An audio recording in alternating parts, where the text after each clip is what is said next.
Great. So let's kick off. So we have on our agenda, is there any declarations of pecuniary interest? Seeing none, move on. The previous minutes were circulated to everyone. Were there any oversights or omissions or corrections that anybody would like to highlight? Yeah, I have a question about the minutes. I don't know if that's appropriate to bring up now or not. Well, before we accept them, they should be accurate to the best of our ability. Well, my question is in item, I think it's 4C, and it's a reference to the signage of the trail of the TJ Dolan. And it's, I think, in reference to the expense of the $5,000. And the statement is, just trying to, oh, that's the agenda. If I can bring up the minutes. Anyway, I think it's, there's a statement to the effect that the $5,000 will probably go to the, to just the large replacing of or placing of large signs at the entranceways. And that phase 2 would be the marking of the trail of the TJ Dolan, the actual path as we go through it.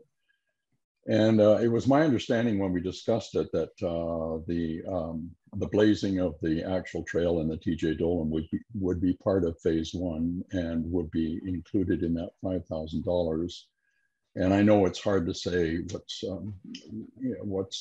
how much those larger signs will be when it comes down to getting them designed and so on. But in view of the fact that the $5,000 may go entirely toward the larger signs, I would ask that could volunteers from the Avon Trail do the blazing, and that wouldn't cost any money through the TJ Dolan, and could that therefore be part of phase 1? Like I say, I'm not sure if that's really not a correction so much as a discussion business arising out of the minutes. Okay. Well, why don't we list that as something to discuss a little later if we have a moment to do that. Unless, are you concerned with that? No. Okay. Do I have somebody to move that we accept the minutes then? I'll motion to accept. Okay. Okay. Councillor Russell. Lee, thank you. Second. All in favor? Thank you. Sorry, can you say who the mover and seconder were, please? Sorry, the mover was Lee. The seconder was Councillor Vasilakos. My apologies if I'm mangling that. Okay, it's Vasilakos. It's all good. Thank you. Okay, moving on. Item 3A, bicycle parking improvement plan. So do we turn this over to Nathan now? So the slight error that should be Nick, and that's myself. And thanks, okay. Taylor's not here right now, but he gave a good introduction of myself. And I've been with the city for 10 years, and 7.5 is in the engineering, basically designing and implementing capital projects. And again, the last 2.5 was in operations as supervisor of public works. And some of the active transportation projects I've worked on is the Bird Street multi-use trail, Queensland bike lanes, Lorne Ave multi-use trail, Mornington Street multi-use trail, various sidewalk extensions on Mornington Street, Romeo Street culvert extension, Romeo Street bridge rehabilitation, and the currently TJ Dolan multi-use trail. Just start seeing that through construction now. And yeah, looking forward to being on this committee, and it really I like seeing these active transportation projects take place. The softer ones isn't really my expertise of, advertising and promoting yourself, but yeah, more of my wheelhouse is more just implementing the hard surface projects and getting those types of projects done. But that's not why you're here tonight. But why you're here for me is just an update on the bicycle parking plan. And again, I just got into this position 2 weeks ago, so I've done the best I can to get updated on it. So there was 8-step recommendations, and the first one was to invest in 3 bike parking facility types: post and ring units, bike corrals, and temporary bike valets. So the status of that: 2 bike corrals have been installed, 22 post and ring units are installed, and there's an estimated of 4 in stock with the intent of replacing damaged items. There's 5 modular style and 25 grid style bike racks. And in addition to the 2 corrals, there is an additional corral being installed on the TJ Dolan project. So the second item was replace the grid style bike rack with secure and accessible post and rings. And so the post and rings have been installed and with the quantity I mentioned, and no direction right now to replace or eliminate the grid style that is installed. It would be up for debate, but it's 50% of the bike parking facility downtown. So it would be, if we got rid of that, we would for sure have to get some more rings installed. And again, that style is deployed in the spring and removed in the winter prior to snow clearing.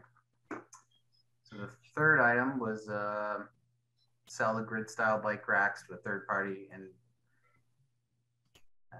my previous comment sort of addresses that. The grid style is still in service, and until more decisions are made on more bike rings, that should be the case. Item 4 was introduce a bike corral within the downtown core.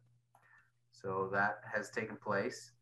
2 bike corrals installed, one on York Street, one on St. Andrew Street, and soon to be a third one. There's been no official monitoring in place. And I don't know if during COVID it would be, the data would be great. Maybe after the fact it might be, monitoring might be more of value than it is right now. So the 5th item was launch an online request for bike ring program.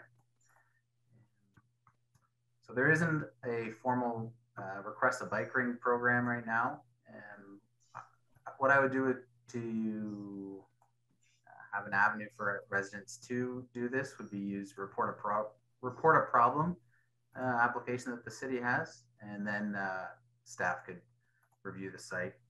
I guess one sticking point would be that we don't have,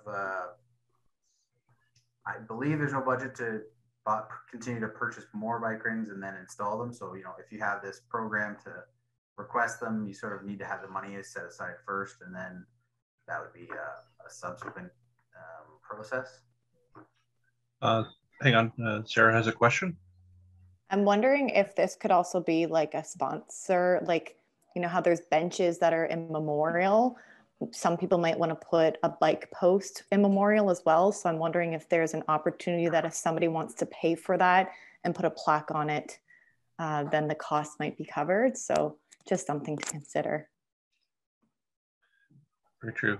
At one point, there was some contact started with the BIA looking at businesses sponsoring or requesting bike parking facilities in their service, their locale. So nothing stuff came through my desk. Nothing happened on the other end. I made contact several different ways, didn't get a response back. But I don't know if that's part of the plan or not.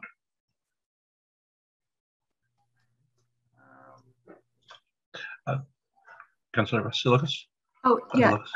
So I was just going to update because the request to post was supposed to be for downtown businesses. Originally, that was supposed to be for businesses.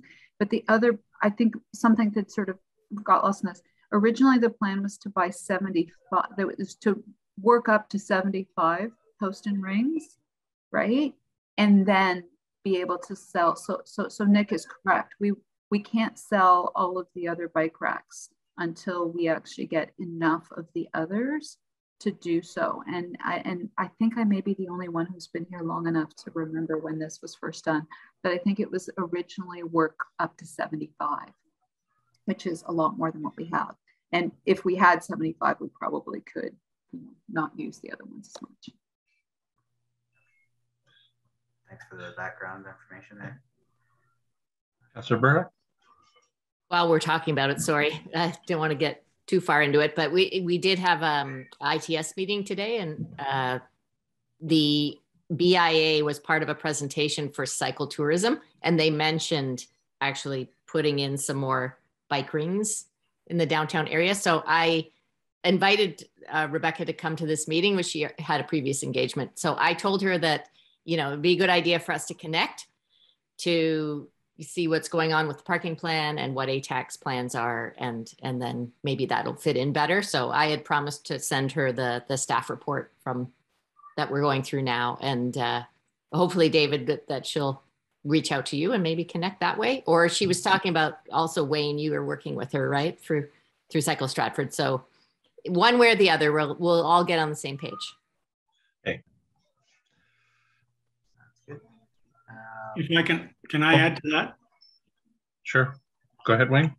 Yeah, several members of the BIA and a person from Cycle Stratford met with a city employee, I think it was New Weird, a couple of weeks ago, and they were looking for places in Market Square to place what they thought 4 or 5 rings that they still had available. And they chose some spots that would be suitable. And I think that's a good place to put more rings, because if there are events downtown, there aren't enough parking spots for bikes at this time. Okay. Thank you.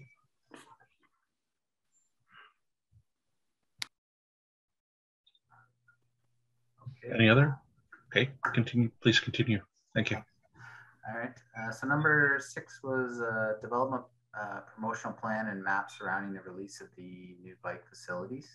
So a promotional plan hasn't been created, but a map of the current location has been developed, and I believe it's been shared with everybody. Ideally, that is something that gets uploaded onto the GIS so that it's sort of a live a map, and it can be updated without, you know, having a PDF that is outdated, you know, the next day a new ring's installed, where the GIS is more a living application. Number 7, develop brand artwork for bike parking signage to be installed in and around the bike facility locations. Consider bike facility sponsorship opportunities. This item I need to refer to the clerk's department, as they're continually working on the wayfinding strategy, but nothing on engineering's end there. Number 8 was develop a bike valet program. So this has taken place, and on the website you can book the rental of this. They're stored at the Stratford Public Works Yard, and as of right now, they've been rented out 7 times. That's it. So mainly it's through Cycle Stratford that they've been rented. That's the conclusion of my update. Feel free to ask any questions. Jody? Yeah, just for your information, the rental fee is $0. Okay. Thank you. Jody, you had a question? Yeah, more of a comment. When the BIA or when the group presented today, they also did have a map, which looked quite nice. It was a sort of zoomed into the downtown core with all the bike parking on it, actual photographs of the rings. So that also might be a nice document to sort of marry with this program as well, because I think they've already developed the document with Destination Stratford, I think. So no use reinventing that wheel. Is this the one, or is it different?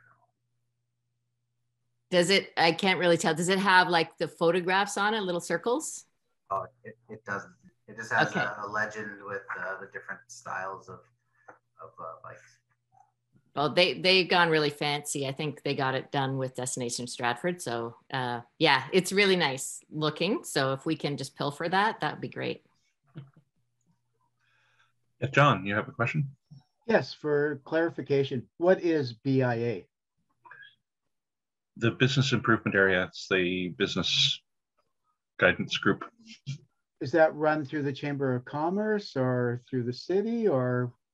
Yeah. I'm getting nods that yes, it's through the city. I'm getting yes Through the city. both or? No, through the city. City. Okay. It's the city center committee, BIA, and they usually have a budget that's funded through a levy that's put on the businesses, and then through the taxes. So yeah. So it's the core businesses downtown? Yeah. Like the Market Square area? Well, it's more than that. It's downtown. It goes quite. I don't have the numbers of it. But yeah. No, that's fine. Okay. Thanks. There we are. Kathy. I just wanted to, while we were talking about bike parking, and one of the things that we had discussed, and I think there was a motion, and I just don't want it to get lost. As we park the Erie Street parking lot refurbishment, and it gets delayed and everything else, just as a quick reminder that one of the things that we had suggested when that was looked at was to have covered parking, the possibility of having bike parking back there and having it covered. So more like a mass bicycle parking as part of the reconfiguration of the Erie Street parking lot. I don't know what the status is of that project or whenever it's going to get done, but I'd just like to re-up the suggestion so that new staff and are reminded of it.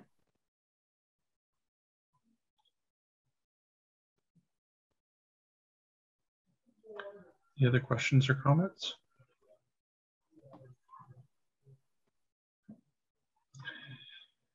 Thank you very much for your report. Do we need to officially accept the report, Tatiana?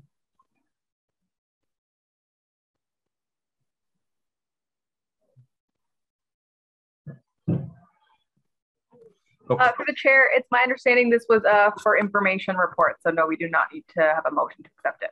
Okay, thank you very much. Okay, second item, transit advertising.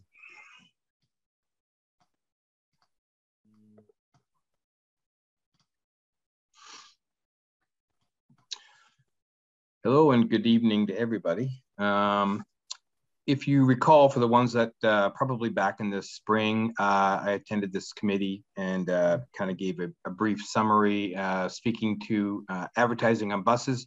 And if you recall, then I mentioned about our new state-of-the-art, one-of-a-kind type media screens that we use to display various types of information. So far to this point, it's mostly been city news or detours or upcoming meetings. It's been information like that we've displayed on there.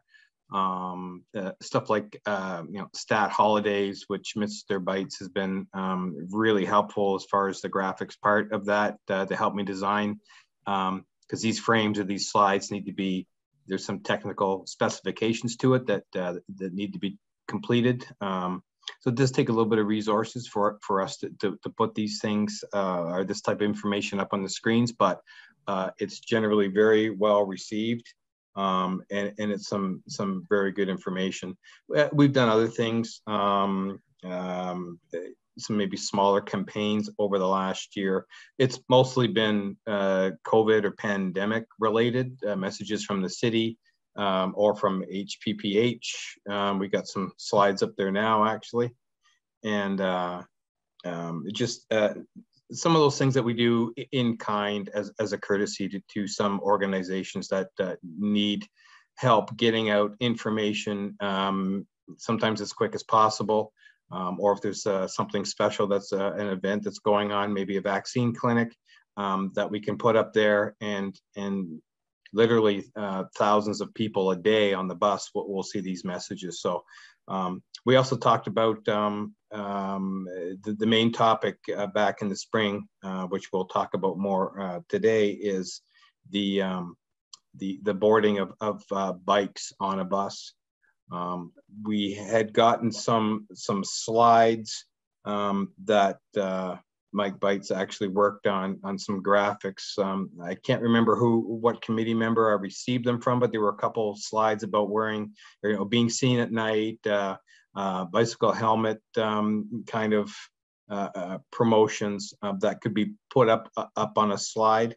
I did a little bit of research in the background to see what transit authorities around the country or around anywhere that actually marketed or promoted bringing a bike on board if they didn't have a bike rack. Go Trains, for instance, of course, because they won't have a bike rack. I did find a little bit of information from TTC, which I think was maybe information sent out in the agenda today. It wasn't a great picture that I got of it, but it was basically information or a little round sticker that was promoting to bring a bike on board. Of course, being in a situation with a very small facility and very big buses, bike racks, as I mentioned before, would kind of be a tough go at this point until I do some expansion. But certainly, bikes on a bus, we have seen them from time to time, not too often, but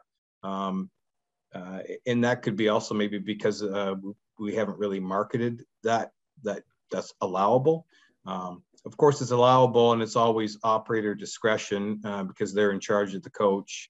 If it's a packed bus, which it can be at times, it wouldn't be probably the most safest time to have someone come on a bus, but those are only certain pockets of the day, especially when school in, school out are the busier times. But most certainly, it's something we can promote and market as we go on in the very near future. Now I know we're kind of getting close to getting out of bike weather, but I think it's someone also mentioned about doing a short video, which I'm sure we could do a little 30-second spot. I can tell you from a marketing perspective and transit in general, the Opta group and the CUTA group, which the city is a part of. Opta is Ontario Public Transit Association, and CUTA is the Canadian Urban Transit Association. They're going to be working very heavily on various marketing information come early next year, and it's going to start with accessibility, and it's going to start with trying to boost ridership back to where, well, although it won't be that soon, but pre-pandemic numbers, which people in the industry have pretty much said that it's going to take quite a while to get back up and get riders back on a bus to feel comfortable again. So there's all kinds of marketing things that are going on come early next year based on trying to bring back ridership. I think, could we do a small promotion or marketing through a couple of slides as far as bike safety, being seen at night, wear a helmet. The two slides that were in the agenda package today were sent to me, and Mike helped actually make the resolution big so they would actually fit in the 24-inch screens. I thought they were straight to the point, very easy, good graphics. You don't want to get to a point where you put a lot of 2 or 3 sentences on a slide because it just gets really, really small. So just straight to the point type of splashes you could put out there just to get people's attention. So I think it's something we could do. We try to keep it to a smaller campaigns, only because it does take some resources to get the information, get the graphics right. They have to be a certain specific or a certain resolution for them to work. And it's got to be managed behind the scenes, as far as, you know, when it ends, when it starts, all that kind of good stuff. So I think, you know, like I said, now being kind of towards the end of the season, I think this is something we could promote, you know, especially starting once we get through the winter and things start looking a little more bike friendly come next year. John, you have a question? Yes. Can you display video on this display, or is it just purely text and graphics? We can do video. It needs to be in an MP4 format. There's no sound to it, but we can definitely do an MP4 up to I think the max is 90 seconds. The reason I mentioned that was that would be a great mechanism to promote various bike and walking trails, not only showing a map, but possibly showing, like, if someone wore a head cam, what this trail looks like, you know, to promote various areas that people can go for walks or for bikes.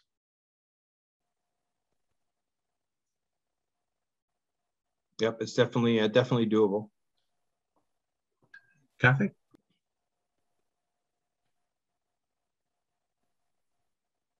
Sorry, I'm trying to use my computer in a hotel room here, and it's not working as well as it usually does.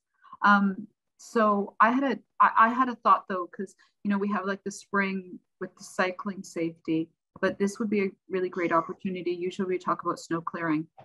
Right about this time of year, we start talking about, right, like, you know, the sidewalk clearing and what people's responsibilities are and all that kind of stuff. Like we used to do it on an annual basis. So, you know, we can probably switch in the fall to doing a little bit of that, you know, slip and falls and snow clearing and that kind of, like, since we're active transportation, right?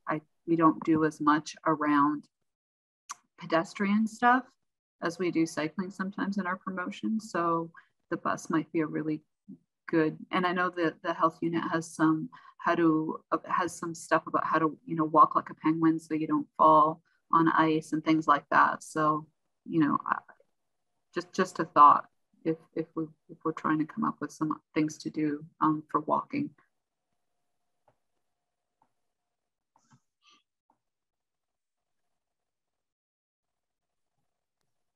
Anyone else? Jody. I have a question for Sarah. Putting you on the spot, but do you have existing graphics that could easily be shared? I can look. It'd be really nice not to have to do pandemic work for an hour. So there you go. Yeah, I can take a look. Yeah, it would be great. Or even the I don't know how much we're doing the active transportation to school, but there's some of those campaigns as well, like the International Walk to School Day. And I think, Mike, you had put some things on the city Facebook page. So even if I don't know what the speed of getting it to the bus is, but some of those things would be great to sort of just duplicate it over there.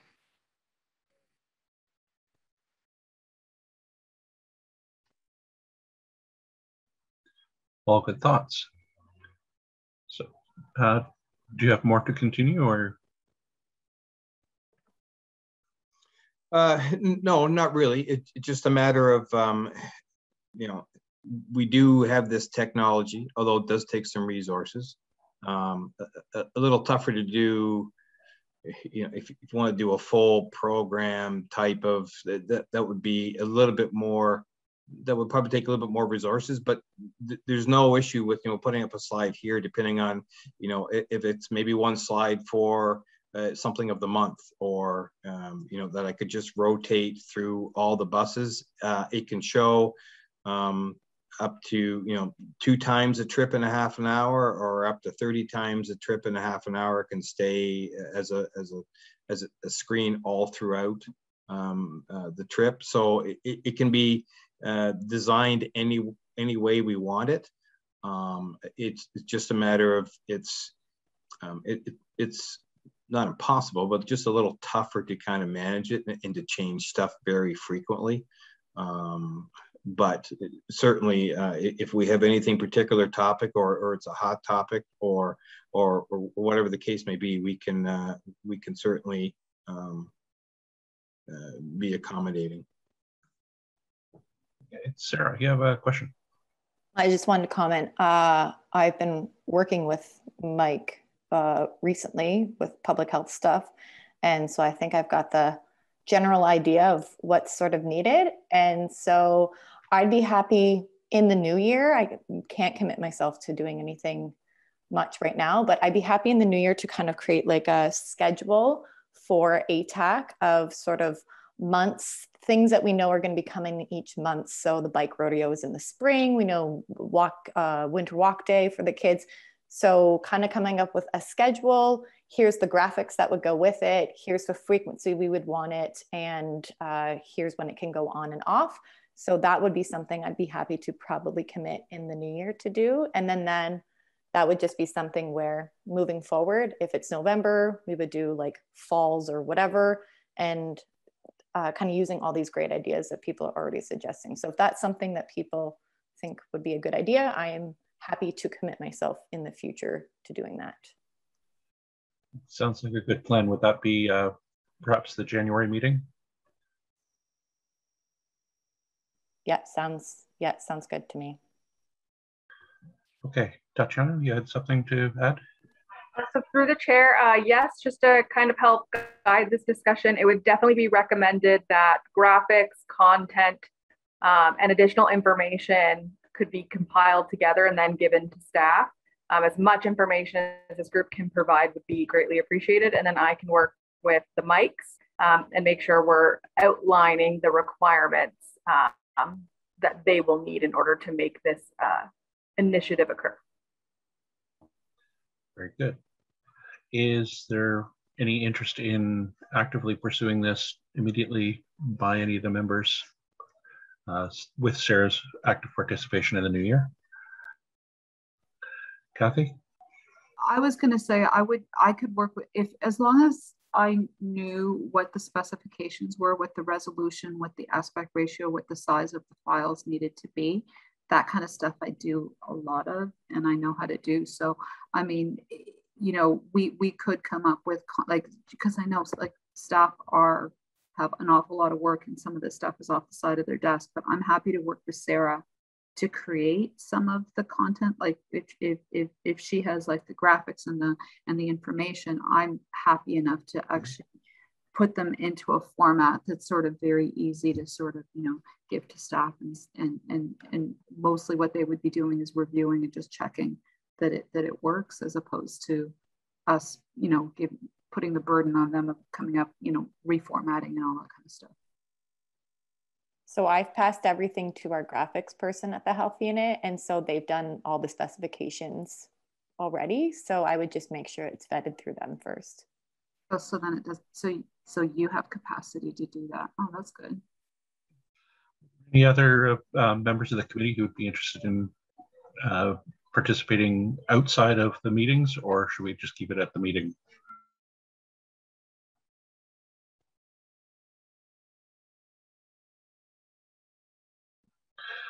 Okay, why don't we further discuss this in the January meeting, and we can move forward with getting a list of a campaign going for our ATAC topics with the support of the necessaries.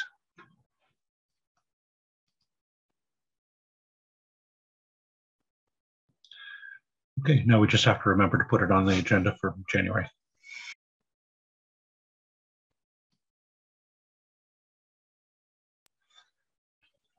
Okay, so further on, item 4, new business. Now, one thing I did notice when I was reviewing the minutes is that we omitted the work plan that had been requested at the end of last meeting, that we have a discussion this month.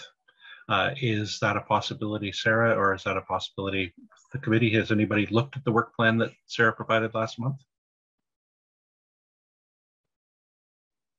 like, I'm happy, I have it here. I'm happy to pull it up. It would just be a matter of, it's better if people have looked at it beforehand. So if people aren't prepared to talk about it, then I would say, let's put it to November. But if people have reviewed it, then I'm happy to pull it up. I just want to make sure, you know, we're spending good time. I did find it very helpful in preparing the budget documents that I needed to prepare, in addition to just the list that showed up in the minutes. So thank you, Sarah. That was very helpful for the committee's budget planning. Then I would suggest that we put it off to the November meeting and make sure that we address it then. Okay, Sarah.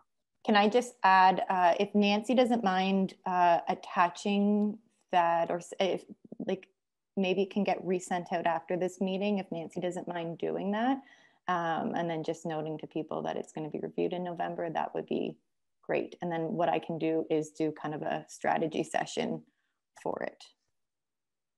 And I'm kind of gathering, the goal would be sort of take some items from that and kind of create priorities for 2022, also using what our proposed budget would be, like what we've already put budget as. So I think that's what we're thinking. Yeah. Okay. Great. Good. I'll send a note to Nancy to itemize the two future agenda topics. They've been starred in the minutes, so it should be good. Ah, great. Thank you. Any other new business? Bernard. Yes. So would this be an appropriate time to ask my question that comes out of the minutes, item 4C, I believe it is, third paragraph.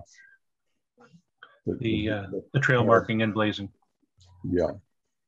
Okay. The paragraph reads, ATAC agreed that the wayfinding project is a multi-year project that will require funds in multiple budget periods.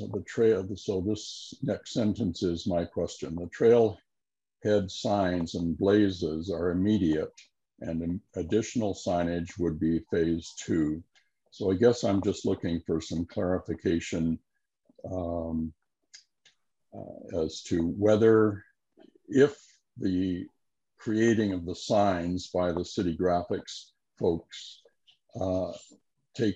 commands all the $5,000 that we've allocated for this budget year, would it be possible with the city parks folks and whoever needs to give permission, would it be possible for volunteers to do the actual blazing, the blue blazing through TJ Dolan, seeing that would cost add no additional cost to this budget year?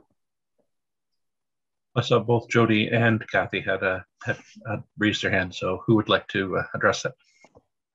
I just had a question, Bernard. Can you explain to us exactly what blazing is, just so I get a clearer picture? Well, yeah, we did send out a graphic, I think for last meeting, but the blazing is a 2-inch by 6-inch rectangular vertical square.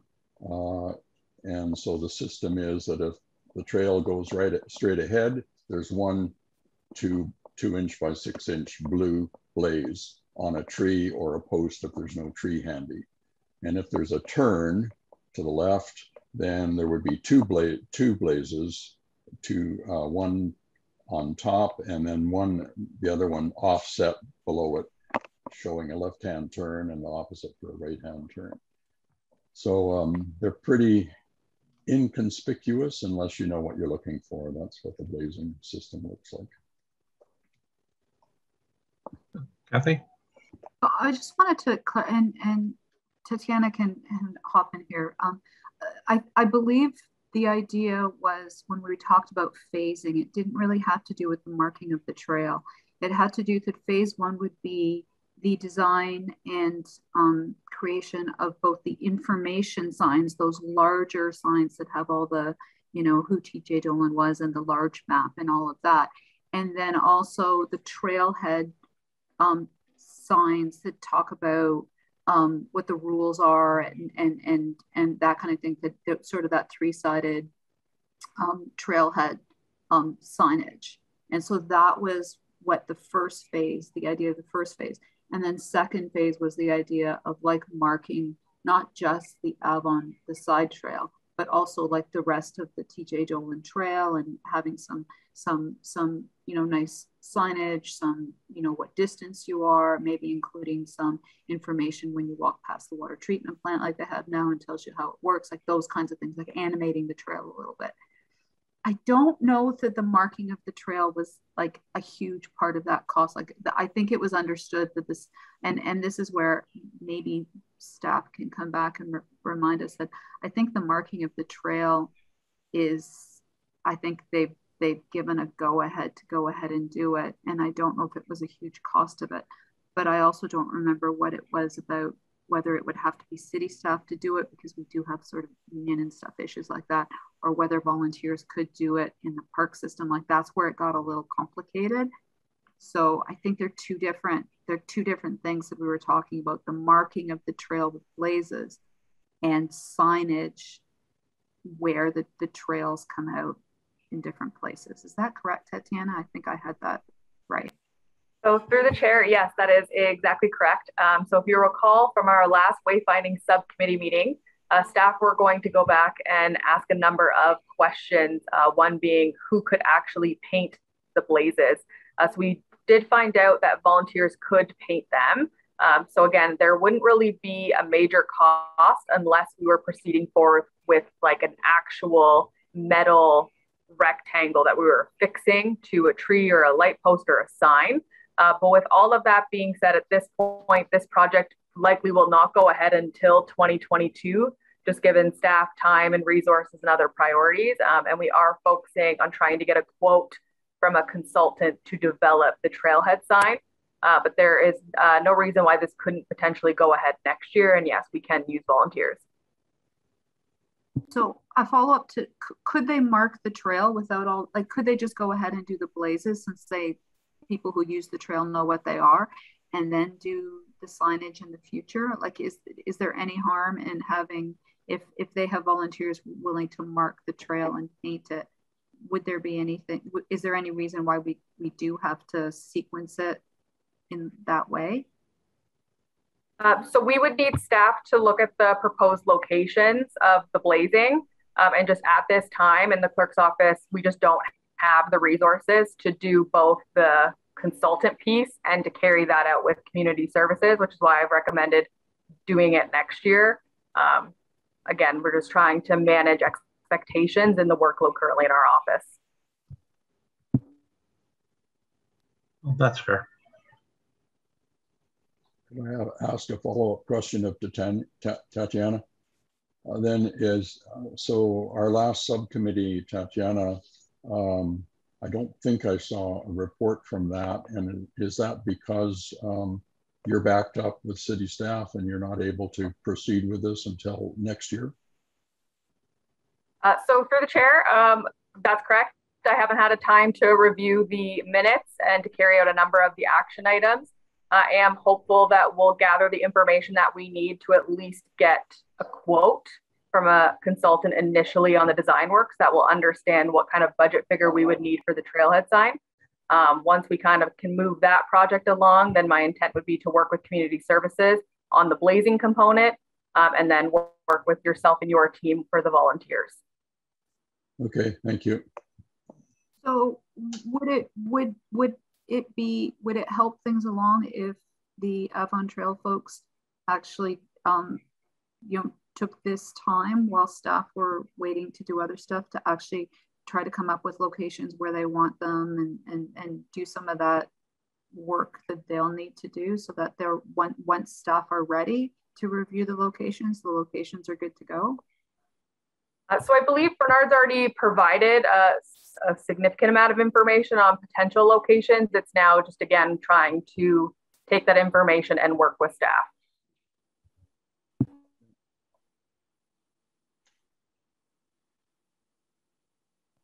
Bernard, for anything else? No, that I think that answers my questions. Thanks, David. Thank you. Any further new business? Wayne. Yeah, I have a question about Romeo Street. It was redone this summer, and that's great because it needed it. But I'm really concerned about those bike lanes they put on there. If you're going north from Ontario, you've got nice bike lanes, and all of a sudden at Devon Street, they disappear. And because I live there, I use it quite a lot. And you notice that cars don't have chance to move over because they haven't expected this bike lane to disappear. And all of a sudden you're cramped between the sidewalk and the cars. And I think it's, I don't know who designed that, but I think it's a bad design. And I think something should be done about it. So I'm not sure if our city engineer is still with us, but I'm concerned about those bike lanes just disappearing into nowhere, into thin air. What are bikes supposed to do with that? Yeah, sorry. So I can take that back to have a further look through staff to see the concerns that you do have. The bike lanes that were put in place there for are pretty much as best we could do for the resources we had. So it would have been substantially more cost to have bike lanes consistently all the way through that whole section of road. And there wouldn't be the funds for it. So we did the best of what we could with the resources that we do have, but I can look into that specific section if you forward that on to me, thanks. And further, the markings are starting to go already. The lines have sort of deteriorated into dust. Yeah. Sorry, so and that will be part of the warranty of the contractor's work that we can look into, and those will get painted every year regardless. But yeah, it's it was a bit of a surprise to see that. John, you had a comment? No, I sympathize with Wayne's comment, and I think the road actually narrows there, doesn't it, down the hill? So you're limited, and it would have required, like you had mentioned, a major construction and a lot more cost, would it not? But the road does drop out, and if I'm on the bike, I move over to the left and don't let the vehicle pass me. Take the lane. Yes, Kathy. So Hamilton has a lot of bike lanes that then disappear and become sharrows and then become bike lanes again. And there's all this sort of transitional marking and signage that helps people, cars and bikes, anticipate that they're about to merge and now share. I don't know whether I don't know whether, what is it, the Book 18 has signage for that, but I know that Hamilton does it, and it helps a lot in just letting people know what they're supposed to be doing. So I don't know if that would help in those couple little sections where they merge. Yeah, and Nick's got something to say. Yeah, there's some additional signage that's outstanding for that project. Basically, bike lane begins, bike lane ends. It's forthcoming. That's good to know. Wayne, further? Wouldn't adding sharrows to that section help as well, as Kathy mentioned? Yeah, we can take that back and have a look at it. Yeah, some form of additional information for everyone that there is a restriction in space.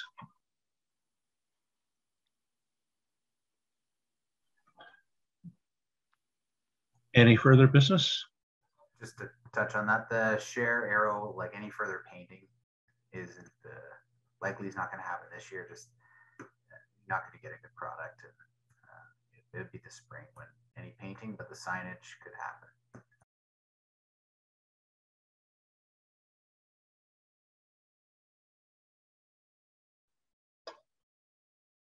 Last call. Stephen. Hi, sorry, I just wanted to ask one quick question. Oops, since we have like engineering on the screen here. Numerous times in the last little while walking around town, I find sidewalks are closed for like construction projects with random sidewalk closed across the street. And In a lot of situations, like the most recent one I've encountered is at the corner of like Erie and Huron Street. I think there's some construction to the, I don't know if it's a sidewalk or what's going on there, but the sidewalk is essentially closed. And if you're heading, I don't know what direction that is, towards Ontario Street on Erie, you can't possibly cross that street to the other side of the street safely. It's about 6 lanes, including parking. And I don't understand why, when sidewalks are closed, accommodations aren't made for pedestrians to use, for example, the parking area that's there. So cars are parked there, and there's construction where the sidewalk is closed, and the pedestrian has to accommodate all of the vehicles and make an unsafe either walking on the road with traffic or trying to cross all the way across Erie Street to get to the other side safely, where it should be the case that if a sidewalk is closed, that accommodations are made to allow the sidewalk to move into, say, the parking area, and there's no parking there, so that a pedestrian doesn't have to try to cross the street or walk in amongst vehicles driving. So I don't know if there's a policy that the city has on that or what happens, but I do see this frequently around, and I just wonder if there's anything that construction crews, and I think city crews even do this. So is there anything that can be done about that? Because it's unsafe. Thank you. Yeah, thanks, Stephen. This does come up often. Generally, larger facilitated projects or development projects that go through an actual application process, we identify pedestrian access as a concern, particularly on Ontario and collector streets. In the past, when we have done construction work on those type of streets, we try to provide some kind of notification in advance so that people aren't inconvenienced by such closures. I'll actually leave it to Nick in terms of our sidewalk contract and the practice that's been taken there more recently. Do you have something for that, Nick? Yeah, so something like what's happening on Erie Street, where there's either scaffolding or there's an overhead hazard, then the parking stalls needs to be occupied as well for bringing materials in and out. We don't necessarily set up the bypass or like the detour like you mentioned.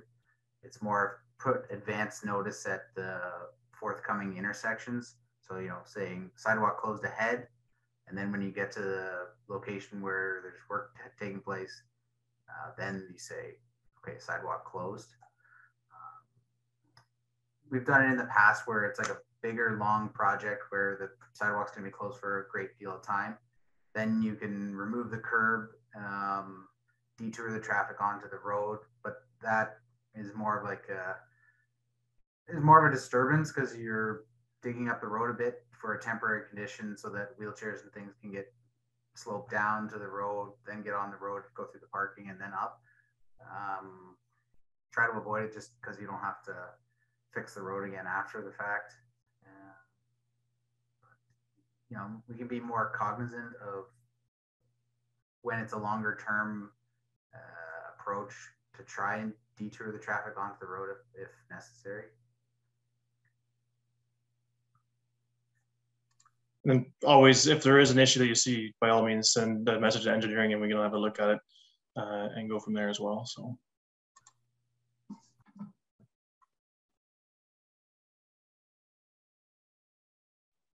Okay, thanks. I get what you're saying. I just find, if you're not particularly agile on your feet or making a major detour is very difficult as a pedestrian, as opposed to somebody in a car can easily drive around the block and find another parking spot. It's just, I just find that kind of, it's just an oversight, but it seems like it's an oversight that, oh, the pedestrian can just, sidewalk closed. Whereas anybody who's walking along there will just, instead of walking all the way around the block, will just walk in among the traffic for the 50 meters or whatever it is, the distance is. and that's unsafe. So I just find if you could, if I'm just using the Erie Street situation as an example, if you could just put some of the orange and black pylons up to close the parking area, if they need to make a delivery, they can move the pylons, and pedestrians who are able to can just walk around that area. Is that something like that a possibility, just to try to avoid people walking? I see it, people walking on the road to get around that spot, because there's a mesh barricade there. You can't use the sidewalk. So anyway, I'll leave it with you. I just find that happens. I've seen that multiple times, and I've wanted to ask you guys how what you can do about that, just to make being a pedestrian safer.